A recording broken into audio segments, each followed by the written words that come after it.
naša izkušnja je kar grenka. Otroci so vadili za dobrodelne namene, želeli so imeti koncert v vrtcu, želeli so se zahvaliti Zvezi prijateljev mladine, ker jim je omogočila štipendijo glasbenih sem. Potem je polovico teh stvari padlo v vodo. Zgodnja soseda je poklicala policijo.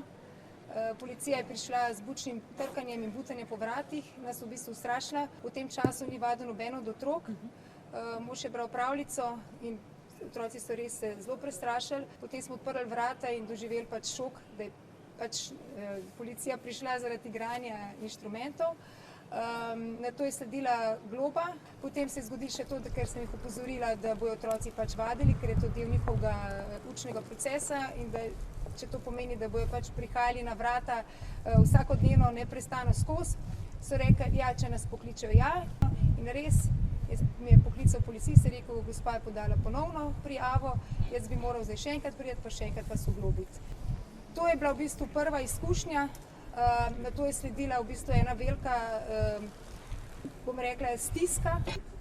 Naj povem, da se zgodnjo sosedo nismo uspeli zmeniti, kdaj bi njej ure ustrezale, ker jo glasba nervira.